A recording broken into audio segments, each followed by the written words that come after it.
কি? আল্লাহ সুবহানাহু ওয়া তাআলা তো ভুলের প্রেক্ষিতেই আমাদেরকে পৃথিবীতে প্রেরণ করেছেন, যেন আমরা ভুলটা উপলব্ধি করতে পারি। আমাদের তো আপনাদের কাছ থেকেই শোনা যে আমাদের তো থাকার কথা জান্নাতে, আমরা তো জান্নাতে ছিলাম। আমরা দুনিয়ায় কেন, এখানে এসেছি কেন, আমাদেরকে পাঠানো হয়েছে কেন? আমি অনেক সময় বলি আমার বুঝার জন্য, এটি কোনো দালিলিক কথা না, যে ইটস এ পানিশমেন্ট পিরিয়ড। এখানে আমাদেরকে শায়েস্তা করার জন্য পাঠানো হয়েছে। যেমন দুনিয়ার দৃষ্টিতে কেউ যদি অন্যায় করে বান্দরবান পাঠায়, খাগড়াছড়ি পাঠায়, খাগড়াছড়ি বান্দরবান কেউ চাকরি করে, এটা শুনলেই মাথার মধ্যে কি আসে আমাদের? সামথিং হ্যাপেন, কোনো একটা প্রবলেম হয়েছে। তো এই দুনিয়া সম্পর্কে রাসূল করিম সাল্লাল্লাহু আলাইহি সাল্লামের বক্তব্য কি? এই দুনিয়া সম্পর্কে বক্তব্য কি? আর দুনিয়া সিজনুল মুমিনিন। আপনি যদি ইমানদার হন, আমি যদি ইমানদার দাবি করি, তাহলে আমি তো কারাগারে আছি। তো কারাগারে কে থাকে? আমি জেলখানায় কথাগুলো আলোচনা করতাম নিজেদের বোঝার জন্য। কারাগারে কে থাকে? কারাগারে সব এটা বলে আমি ডাক্তার, আমি ইঞ্জিনিয়ার, আমি মুহাদ্দিস, আমি মুফতি, এটা বলে। আমাদের তামিনু মিল্লাত কামিল মাদ্রাসা তৎকালীন প্রিন্সিপাল, তখন ছিলেন প্রিন্সিপাল কিনা জয়নুল আবদিন সাহেব, ওনাকেও গ্রেপ্তার করা হয়েছে, মাজায় রশি লাগিয়ে ওনাকে নেওয়া হয়েছে, আরও অনেক আলেমকে নেওয়া হয়েছে। তো সেখানে তো কর্তৃপক্ষ বলেন নাই মুফতি সাহেব আসেন, আলেম সাহেব আসেন, এই এত নম্বর আসামি আসেন, সব আসেন। আমি তখন বলতাম উই ওয়াল আর ক্রিমিনালস, মানে দুনিয়ার দৃষ্টিতে আমাদের সবাইকে আসামি বানানো হয়েছে, সেই জন্য ওটাকে জেলখানা বলা হয়েছে। তো রাসূল করিম সাল্লাল্লাহু আলাইহি ওয়াসাল্লাম তো এটাকে জেলখানা বলেছেন, যদি ইমানদার হই আমি। তার মানে জেলখানাটা হচ্ছে আমাদের ওখানে জেলখানায় গেটে বড় করে লেখা আছে, রাখিব নিরাপদ, দেখাবো আলোর পথ। আল্লাহ সুবহানাহু ওয়া তাআলা তো দুনিয়াটাকে আলোর পথ দেখানোর জন্য এটা একটা ব্যবস্থা করেছে, যেখান থেকে যেন পরিশুদ্ধ হয়ে আমরা আবার ঢাকায় ফিরতে পারি।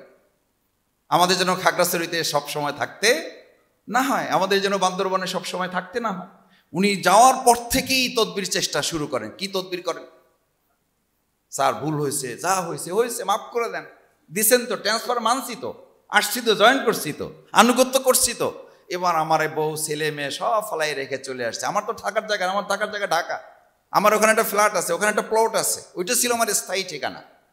ভুল কর্মে আমি আসলে একটা কাজ করে ফেলছি, এখানে পাঠিয়ে দিয়েছেন, মেনে নিলাম তো, কারেকশন করার চেষ্টা করেছি, এবার আমাকে ফিরাই না।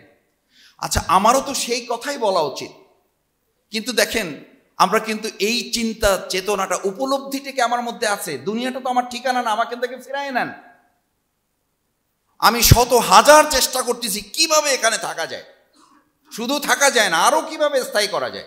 অথচ এটা পানিশমেন্ট জায়গা, অথচ এটা কারেকশনের জায়গা, অথচ এটা মূল জায়গায় পৌঁছার একটা মাঝখানে শুধু সেতু তৈরি করে দিয়েছেন আল্লাহ সুবহানাহু ওয়া তাআলা। সুতরাং আমি আপনাদের কাছে প্রথম অনুরোধ করতে চাই, জাতির এই কর্ণধার হিসাবে আল্লাহ সুবহানাহু ওয়া তাআলা যাদেরকে নির্ধারিত করেছেন, আমরা যেন জাতির সামনে এই মেসেজটা, এই আহ্বানটা, এই দাওয়াতটা পৌঁছাতে পারি। আসুন আমরা আল্লাহ সুবহানাহু ওয়া তাআলার কাছে যেখানে ছিলাম, যে জান্নাত আমাদের ঠিকানা, সেখানের উপযুক্ত হয়ে যেন আবার আল্লাহ তাআলা আমাদের ফিরে যাওয়ার তৌফিক দান করেন। সম্মানিত ওলামায়ে কেরাম, আমি মহাগ্রন্থ আল কোরআনের একটা আয়াত আমার ছাত্র জীবন থেকে আমার মধ্যে একটা আলোড়ন তৈরি করেছে। সবগুলো আয়াত আমাদের জন্য গুরুত্বপূর্ণ। বিসমিল্লাহির রহমানির রহিম, ওয়া মান লাম ইয়াহকুম বিমা আনজালাল্লাহু ফাউলাইকা হুমুল ফাসিকুন। আরো কয়েক জায়গা আছে, সূরা মায়েদার সম্ভবত এটি 47 আয়াত হবে, আপনাদের সকলেরই মুখস্থ, যে তোমাদের মধ্যে যারা আল্লাহর দেয়া বিধান, আল্লাহর দেয়া আইন, আল্লাহর দেয়া শাসন অনুযায়ী বিচার ফায়সালা সম্পন্ন করে না, তারা হচ্ছে ফাসিক। অন্য জায়গায় জালিম বলা হয়েছে, অন্য জায়গায় কাফির বলা হয়েছে। এই যে জালিম, কাফের, ফাসিক বলা হয়েছে, আমি যখন কোর্টে থাকি, মানে কোর্টে যখন আমরা 4.5 বছর বা বিভিন্ন এই 17 বছর থেকেছি, আচ্ছা আমাদের কোর্ট কি আমাদের আল্লাহর আইনে চলে? আমাদের সালফে সালেহিনগণ বলেন, ওলামায়ে কেরামগণ বলেন, আল্লাহর জমিনে আল্লাহর দ্বীন প্রতিষ্ঠিত নেই। এই অবস্থা দেখেও যদি তোমার চেহারার পরিবর্তন না ঘটে, চেহারার পরিবর্তন মানে ফুরফুর মেজাজে আছি, চিন্তা ভাবনায় খাইয়ে পরে ভালোই তো আছি, আলহামদুলিল্লাহ, আল্লাহ ভালো রেখেছেন ভাই, হ্যাঁ নিশ্চয়ই আলহামদুলিল্লাহ, কিন্তু আমার মধ্যে একটা তীব্র ক্ষোভ এবং প্রতিক্রিয়া সবসময় থাকবে, যে জমিনে আমি বাস করি, যে আল্লাহর নিয়ামত আমি ভোগ করি, সেই জমিনে এখনো আল্লাহর শাসন দিয়ে এই জমিনটা পরিচালিত হচ্ছে না। এই ক্ষোভ, এই প্রতিক্রিয়া, এই ক্ষুদ্র মনোভাব যদি আমার মধ্যে না থাকে, এই ক্ষোভ এবং ক্ষুদ্র প্রতিক্রিয়াই তো আমার বক্তব্যটাকে শানিত করে। আমাদের অনেকে বলে, মিশরের একজন আলেম আছেন, আরো কয়েকজন আলেম আছেন, দেখবেন ওনাদের বক্তব্যের মধ্যে সবসময় একটা তীব্রতা। আমাদের দেশেরও অনেক আলেম আছেন, আমরা অনেক সময় ক্ষুব্ধ হয়ে যাই। আমাদেরকে অনেকে বলেন, আমিও নিজে একটু যুক্তি দিই, যুক্তিটা ঠিক নাও হতে পারে। আমাদেরকে অনেকে বলেন, একটু কথা আস্তে বলা যায় না, একটু গুছাইয়া গাছাইয়া মিষ্টি মিষ্টি করে বলা যায় না। আমি তখন বলি যে ভাই, যদি আল্লাহ হায়াতে বাঁচায় রাখে, একটু সময় দেন, যদি জমিনটা দেখে যে আল্লাহর বিধান অনুযায়ী চলছে, তখন মিষ্টি মিষ্টি করে কথা আমরা বলতে পারবো চাইলে ইনশাআল্লাহ। কিন্তু যেখানে আল্লাহর জমিনটা আল্লাহর নাফরমানদের হাতে পরিচালিত, যে ঘরটাকে আল্লাহ তাআলা আপনাকে দিয়েছেন, সেই ঘরে অন্যরা পরিচালনা করে, এটা দেখার পরে কি আপনার মাথা ঠিক থাকবে? ঘরটা কিনেছেন আপনি, বাড়িটা আপনার, সেখানে আপনার যিনি গোলাম সে আপনাকে পরিচালনা করে, আপনি স্বাভাবিক, আপনি সুস্থ? তো যদি তাই না হয়, তাহলে আপনি আল্লাহর কি গোলাম? আমি আল্লাহর কি গোলাম? যে আল্লাহ তাআলা এই জমিনটার মালিক, তার কথার বাইরে একটা গোলাম আমাদেরকে পরিচালনা করছে। আল্লাহর গোলামদের তৈরি করা মতবাদ আমাদেরকে পরিচালনা করছে, অথচ আমরা বলছি যে আমাদের কথায় যেন ক্ষিপ্রতা না থাকে, অথচ আমরা বলছি আমাদের কথার মধ্যে যেন শান না থাকে, অথচ আমরা বলছি আমাদের কথার মধ্যে যেন তীব্রতা প্রচলিত না হয়, আমরা যেন সফটলি সবকিছু ডিল করি। নিশ্চয় করব। আমাদের একজন ভাই বলেছেন, মসজিদে সব কথা বলা যায় না। মসজিদে যদি সব কথা বলা না যায়, মসজিদে যদি আল্লাহর বিধানের কথা উল্লেখ করা না যায়, আমাদের ওই যে বলতাম ছোট সময় যে মসজিদে কথা বলা যাবে আসমানের, আর কথা বলে জমিনের নিচের, মাঝখানের কোনো কথা বলতে পারবেন না। তাহলে আপনি শুধু ভালো আলেম না, তাহলে আপনি সবার পছন্দের আলেম, অথচ সবাই পছন্দের আলেম হওয়ার জন্য প্রচেষ্টা চালানো সুন্নাহ বিরোধী।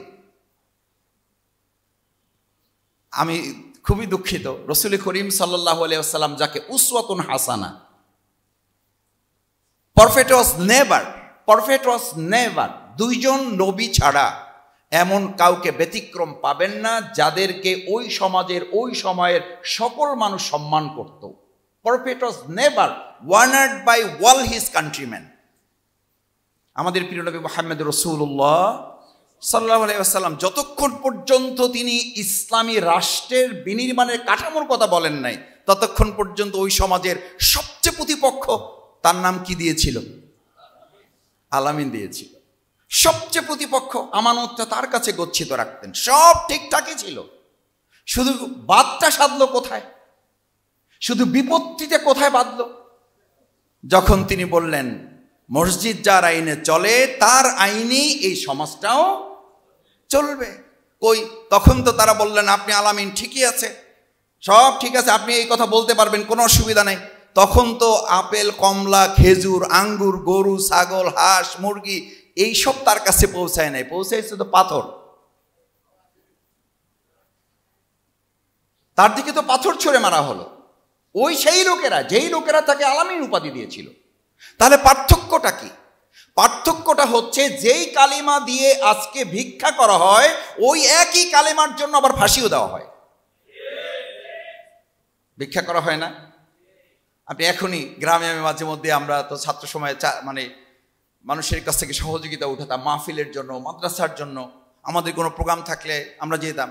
এই কোনো লোক খুঁজে পাবেন না, আপনি শুধু গিয়ে দরজায় একটা ডাক দেবেন, কালিমাতু লা ইলাহা ইল্লাল্লাহু মুহাম্মাদুর রাসূলুল্লাহ, দেখবেন মা, বোন, ভাই, চাচা, দাদা, খালু, নানা যেই থাকুক কিছু একটা নিয়ে বেরিয়ে আসবে। আচ্ছা, এই একই কথা বলতে বলতে আপনি বঙ্গভবনের সামনে দিয়ে, গণভবনের সামনে দিয়ে, এখন যমুনার সামনে দিয়ে আরবিতে না বলে বাংলায় বলতে বলতে যাবেন। যদি ওই সেনাবাহিনী, যদি ওখানকার নিরাপত্তা বাহিনী বুঝে শুনে এটা উপলব্ধি করে, আর আপনি যদি বুঝে শুনে এটা বলেন, আমি ঘোষণা করতেছি আব্দুর রহিম, আমি আল্লাহর গোলাম, স্পষ্ট ঘোষণা করে যাচ্ছি এই যমুনার সামনে দিয়ে। এখানে প্রধান উপদেষ্টা আছেন। লা ইলাহা ইল্লাল্লাহ, আল্লাহ ছাড়া কারো আইন মানি না এবং কোনো আইন চলতে পারে না। ইল্লাল্লাহ মুহাম্মাদুর রাসূলুল্লাহ, মুহাম্মাদুর রাসূলুল্লাহ সে বিধান নিয়ে এসেছেন, রসুল হিসাবে তিনি হচ্ছেন এটার একমাত্র বাস্তবায়ন করে এবং তাতেই আমরা বিশ্বাস করি। দেন 200 টাকা, দেন 200 টাকা দেন। সেনাবাহিনীর লোক, র্যাবের লোক আছেন, দেন 500 টাকা দেন। বলে 500 টাকা 200 টাকা দূরের কথা, আগে আসেন। আপনি আইনই মানেন না, আপনি প্রফেসর সাহেবের আইন মানেন না, আপনি মানবেন একমাত্র আল্লাহর আইন, আর আপনারা 200 টাকা দেবো, আসেন আগে। 200 টাকা দিব তো, আসেন। What is the difference between states? পার্থক্যটা কোথায়? সেই জন্য এখন আমাদের এই সমাজ রাষ্ট্রে ওলামায়ে কেরামগণের এই সময়টাকে কাজে লাগানোর 3টা কথা বলে আমি শেষ করে দেব। নাম্বার 1, নিজেকে প্রস্তুত করা প্রয়োজন। আমি এই সমাজের যে বর্তমান একটা নিয়ামত আল্লাহ সুবহানাহু ওয়া তাআলা দিয়েছেন, এটাকে ধারণ করতে পেরেছি কিনা, আমি এটা উপলব্ধি করতে পারছি কিনা, যে আজকে দাড়িওয়ালা টুপিওয়ালা আলেমদেরকে বিভিন্নভাবে ব্যবহার করে আমাদেরকে কাকড়ার মতো করে তৈরি করার ক্ষেত্রে যারা নেপথ্য থেকে ভূমিকা পালন করেছেন।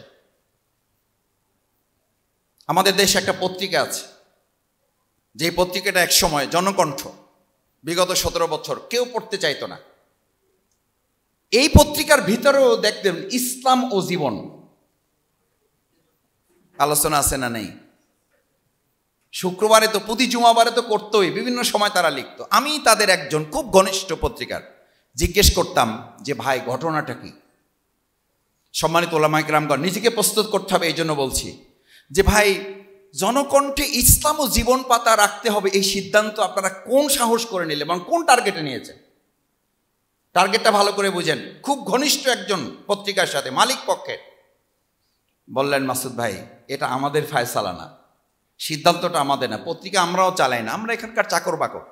তাহলে এটা চলে কোত্থেকে? বলছে চলে এটা পার্শ্ববর্তী রাষ্ট্র থেকে, এবং সেখানকার সিদ্ধান্ত হচ্ছে বাংলাদেশের মতো একটা জায়গায় ইসলামকে মোকাবেলা করতে হলে অন্য কিছু দিয়ে মোকাবেলা করতে হবে না, ইসলাম দিয়েই এটাকে মোকাবেলা করতে হবে। আমরা কি বুঝতে পারছি? এদেশে ইসলামকে মোকাবেলা করতে হলে অন্য কিছু দিয়ে মোকাবেলা করা যাবে না, অর্থাৎ আমাদের কি দিয়ে আমাদের মোকাবেলা করতে হবে। এই জন্য মাওলানা দেলোয়ার হোসেন সাইদি রাহিমাহুল্লাহ বলতেন, আমাদের আলেমদেরকে কাকড়ার জাতিতে পরিণত করে রাখার একটা দীর্ঘ গভীর ষড়যন্ত্র আমাদের উপরে চাপিয়ে রাখা হয়েছে সব সময়। কাকড়ার জাতি কি? একটা কাকড়া রাখবেন, এটা উঠে যাবে উপরে।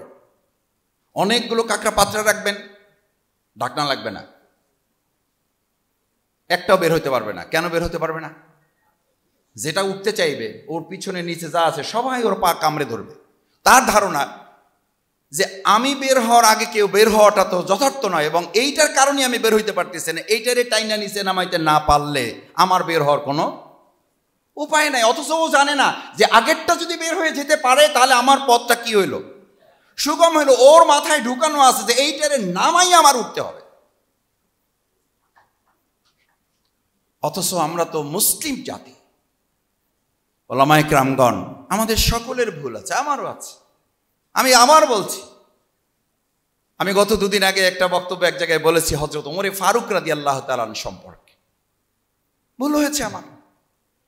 5টা কথা, 5000 কথা বললে 2টা কথা, 200 কথা, 5টা কথা, 10টা কথা তো ভুল হয়। ভুল হয়েছে আমার।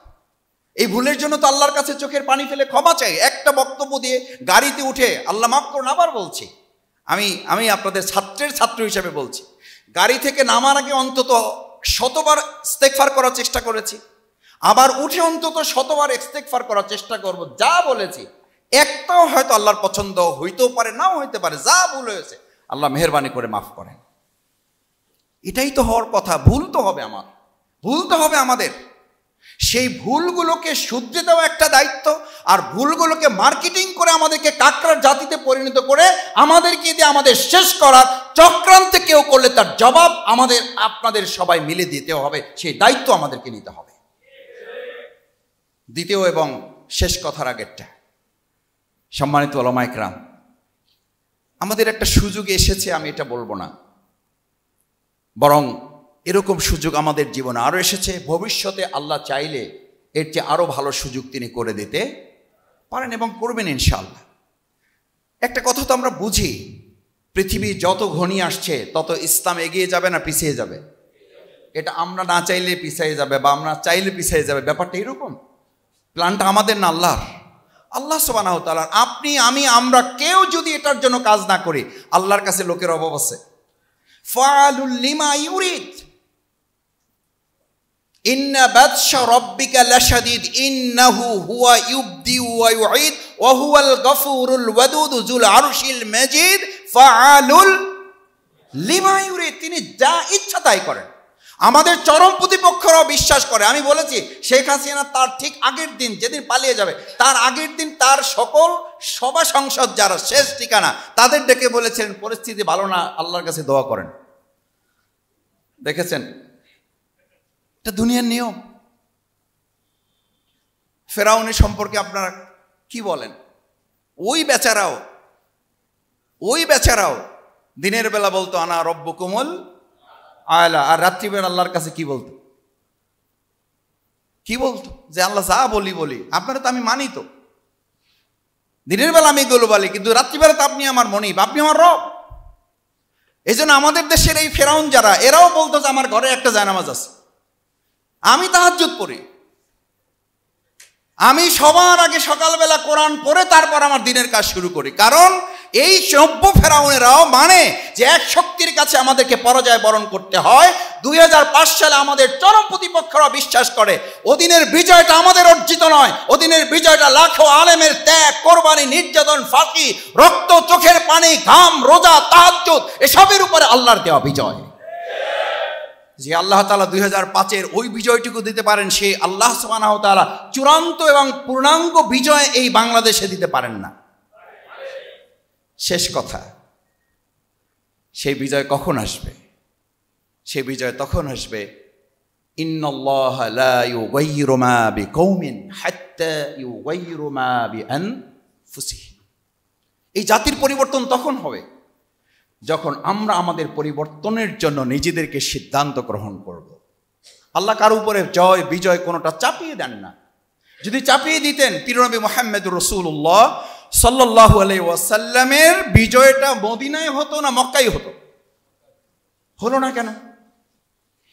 মক্কায় না হয়ে তার জন্মস্থান তিনি তো ছাড়তে চাননি। মুহাম্মদুর রাসূলুল্লাহ সাল্লাল্লাহু আলাইহি ওয়াসাল্লাম যেতে চান নাই, ওহী নাজিলের আগ পর্যন্ত তিনি এটা পছন্দ করেন নাই। তিনি তার ঠিকানায় থাকতে চেয়েছেন এবং ওহী নাজিলের পরেও তিনি বারবার তাকিয়েছেন, আমার প্রিয় মক্কা, আমি চেয়েছিলাম বিজয়টা এখানেই হোক, আমি চেয়েছিলাম এখানেই থাকি, যত নির্যাতনে পীড় হোক, কিন্তু আমার রব, আমার মনিব, আমার আল্লাহ সুবহানাহু ওয়া তাআলা, আমার প্রভু নির্দেশ দিয়েছেন তোমাকে ছেড়ে যাচ্ছি, আবার আসবো তোমার কাছে। কেন হয় নাই? মদিনায় কেন হয়েছে? হয়েছে এই জন্য জাতি হিসাবে তারা নিজেদেরকে আগে পরিবর্তনের জন্য প্রস্তুত করেছে। এই জাতি প্রস্তুত করার যারা কারিগর তারা আমাদের সামনে বসে আছেন। শ্যামপুর, কদমতলী, যাত্রাবাড়ি অংশর ঢাকা 4 আসন, আসন বলে কথা নেই, আল্লাহর জমিন। এই প্রত্যেকটা ইঞ্চি মাটি প্রস্তুত করার জন্য যারা কারিগর হিসাবে এখানে বসে আছেন, আমি তাদের কাছে অনুরোধ করতে চাই, আমার চোখের সামনে ভাসে জুলাই আগস্টের গণ অভ্যুত্থানে গোটা বাংলাদেশ যখন অগ্নিগর্ভ, তখন এই যাত্রাবাড়ির এই দোলাইপাড় মোড় যারা দখলে রেখে সাদা জামা, পাগড়ি, টুপি দিয়ে সাদা ধবধবে একটা যাত্রাবাড়ি তৈরি করে ফ্যাসিস্টের বিরুদ্ধে দাঁড়িয়ে প্রথম যাত্রাবাড়ি মুক্ত ঘোষণা করা হয়েছিল, তারাই সিদ্ধান্ত নেবে বাংলাদেশে বিজয়ের জন্য, তারাই আগামী দিনে ভূমিকা পালন করবে। কিন্তু দুর্ভাগ্য কি জানেন? জুলাই সনদে আপনারা নাই। ইতিমধ্যেই জানিয়ে দেওয়া হয়েছে আপনারা সবসময় সিঁড়ি হবেন, আপনারা সিঁড়ি দিয়ে উপরে উঠতে পারবেন না। আচ্ছা, আমি ওলামায়ে কেরামগণের কাছে বিনয়ের সাথে জানতে চাই, আমরা কি শুধু সিঁড়ি হওয়ার জন্য আসছি, নাকি সিঁড়ি দিয়ে উঠে জায়গা মতো পৌঁছার দায়িত্ব নিয়ে আমরা এসেছি? এবার আমাদেরকে সিদ্ধান্ত নিতে হবে, আমরা শুধু সিঁড়ি হিসাবে ব্যবহার হতে আসি নাই, বরং এই সিঁড়িতে আমরা উঠবো আমাদের কাঙ্ক্ষিত মঞ্জিলে পৌঁছার জন্য। সিঁড়িতে যদি কেউ বাদ ছাড়ে, সেই বাদ মোকাবেলা করে আমাদের কাঙ্ক্ষিত মঞ্জিল আমরা এবার পৌঁছবো। আমাদের ঘাড়ে বন্দুক রাখবেন, ঠুসঠাস করে ফুটাবেন, বন্দুকের কাজ শেষ, এরপরে দুনিয়ার কথা অনুযায়ী টিস্যুর মতো আমাদেরকে ফেলে দিবেন। আলেম সমাজ এবার তা বুঝতে পারে নাই, শুধু হাড়ে হাড়ে আমরা টের পেয়েছি। এবার আমরা বলতে এসেছি মোল্লার উসিলায় সিন্নি খান, মোল্লা চেনেন না। এবার আমরা আগাম বলে দিচ্ছি সিন্নি খাইতে হলে মোল্লা চিনেই তারপর সিন্নি খাইতে হবে। এবার আর মোল্লা বাদ দিয়ে সিন্নি কাউকে খাইতে আর কত সিন্নি খাওয়াবো আমরা ভাই? কেন সিন্নি খাওয়াবো? হ্যাঁ খাওয়াবো, সিন্নি আমরা খাওয়াবো, কিন্তু মোল্লাকে অবশ্যই চিনতে হবে। দেখেন একটা বছর পার হতে পারলো না, জুলাই সনদে আপনাদেরকে রাখা হয়নি। কি বলা হলো? এত কথা কি নিয়ে আসা যায়? এক লাইন যদি যুক্ত হয় জুলাই সনদে, তাহলে অবশ্যই আলেমদের কথা যুক্ত হতে হবে। হয় নাই মিডিয়াতে। আচ্ছা কয়দিন কোন টক শোতে পাগড়িওয়ালা, দাড়িওয়ালা, টুপিওয়ালা, পাঞ্জাবিওয়ালা কতজনকে দেখেছেন? ভাবখানা এরকম যে ওনারা শুধু যুদ্ধের ময়দানে যুদ্ধ করবেন, এরপরে ওনাদের খানকা শরীফ চলে, ওনাদের আর এই দুনিয়া নিয়ে কোনো কাজ নেই। আমাদেরকে এই সবচেয়ে বড় ধ্বংসটা ব্রিটিশ থেকে করা হয়েছে, যে আমাদের চিন্তা দৃষ্টিভঙ্গি থেকে। আমি বলেছি সেদিন একটা প্রোগ্রামে আলেমদের, ভাইয়ের আপনাদের মনে থাকার কথা, যাত্রাবাড়ি যখন মুক্ত করেছেন তখন আপনারা কি টার্গেট করেছিলেন যে সবাই চলো আমরা বাইতুল মুকাররম দখল করব? কোথায় দখল করার জন্য? কোথায়? সেদিন কি টার্গেট করেছিলেন? সেদিন যদি যাত্রাবাড়ি মুক্ত করে আপনারা গণভবন, বঙ্গভবন এবং রাষ্ট্রপতির ভবন যদি টার্গেট করেন, জাতীয় সংসদ ভবন টার্গেট করেন, তাহলে আজকে কেন আমরা শুধু মসজিদ, মাদ্রাসা, খানকা টার্গেট করে বসবো? আমরা আজকে টার্গেট করবো গণভবন, বঙ্গভবন, জাতীয় সংসদ ভবন। সেখানে ইসলাম না পর্যন্ত আমাদের আন্দোলন চলবে।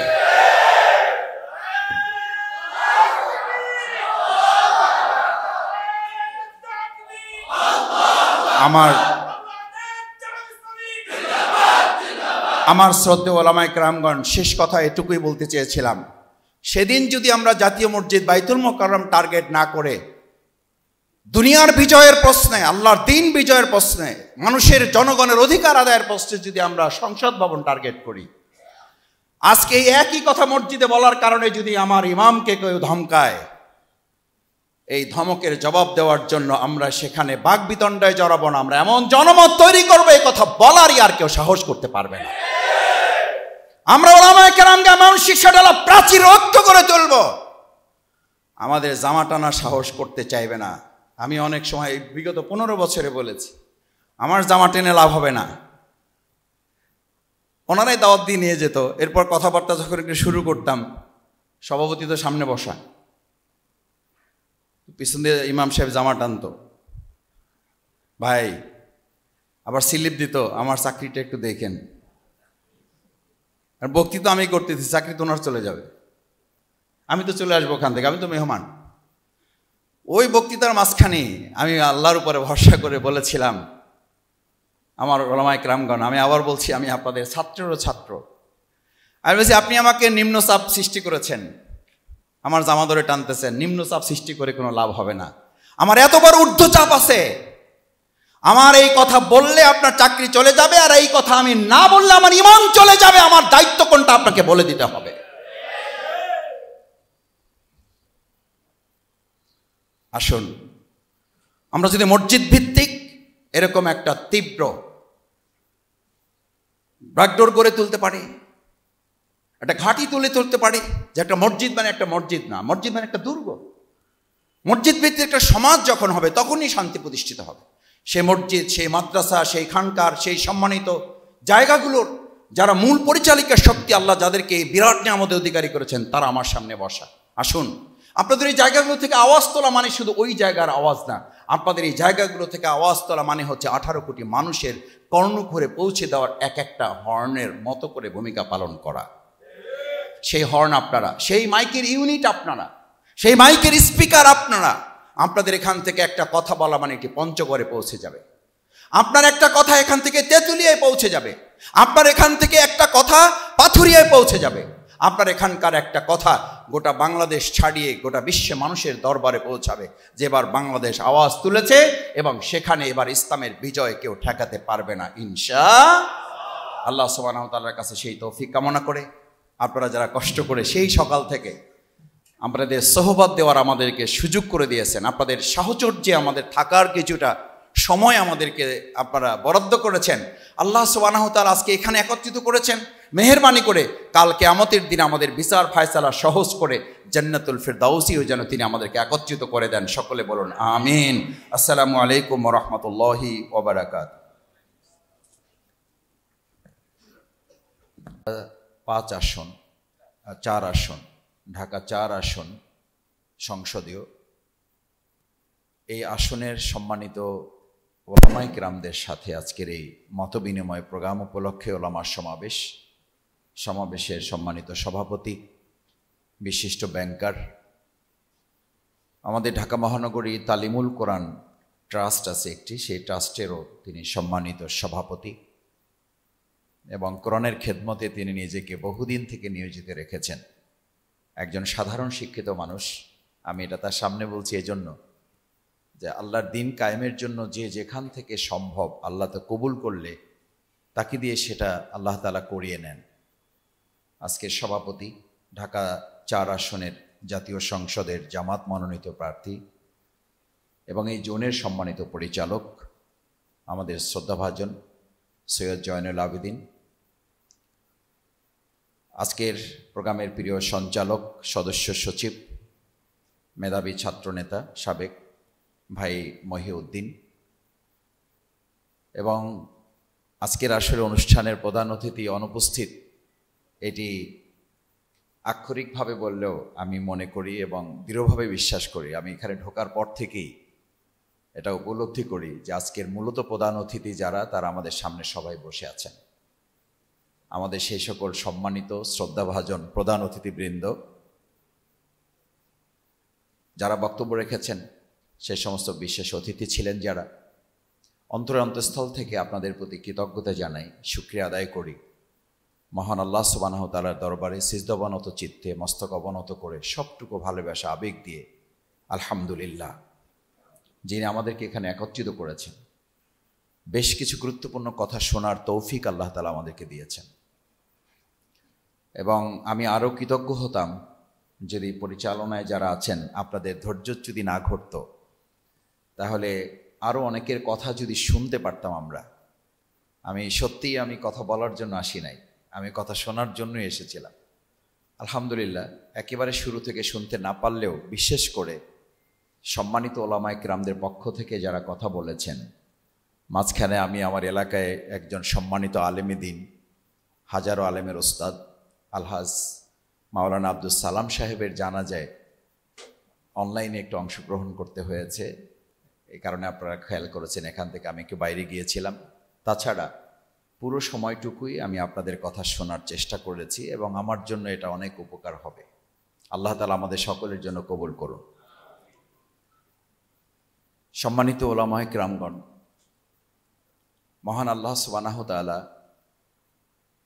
আমাদের জন্য এই পৃথিবীটা নির্ধারণ করেছেন।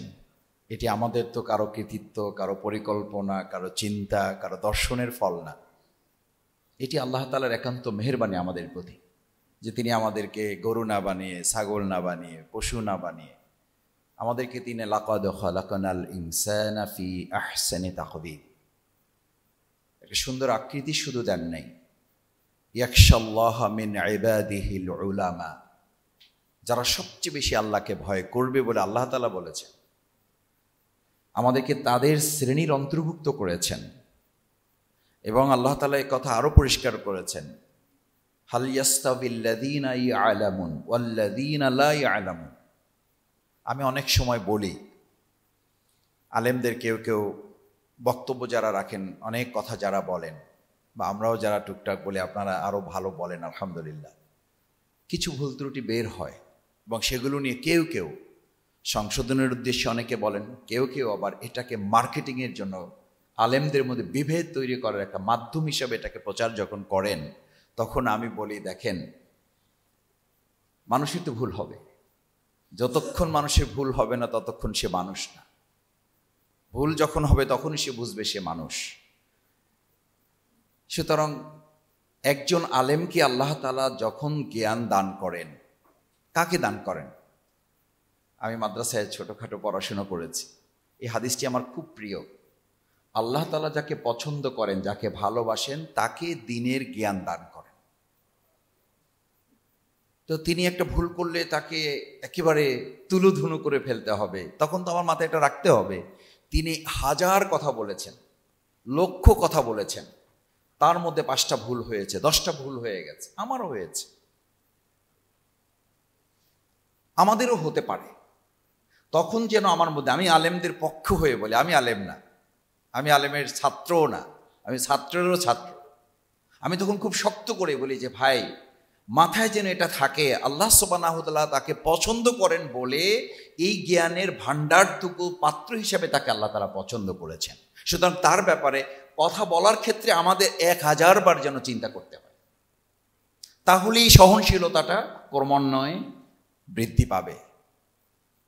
তাহলে ক্রমান্বয়ে আমাদের পরস্পর প্রতিহিংসার যে জায়গাটা কেউ যদি পরিকল্পিতভাবে তৈরিও করতে চায়, সেটা কমে আসবে। যদি এই চিন্তা মাথায় থাকে যে আল্লাহ তাআলা তাকে পছন্দ না করলে, তার মতো একজন মানুষ তো এরকম বহু আছে যিনি নাস্তিক, তার মতো এরকম বহু মানুষ এই সমাজে আছে ইসলামের রশ্মি সম্পর্কে তার ধারণা নেই, অথচ আল্লাহ তাআলা তাকে এতটুকু জ্ঞান যেহেতু দিয়েছেন, নিশ্চয়ই আল্লাহ তাআলা তাকে পছন্দের তালিকায় রেখেছেন বলেই এই জায়গাটুকুতে তাকে নিয়ে এসেছেন। আলহামদুলিল্লাহ। আপনারা তারা এরপরও ভুল ভ্রান্তি,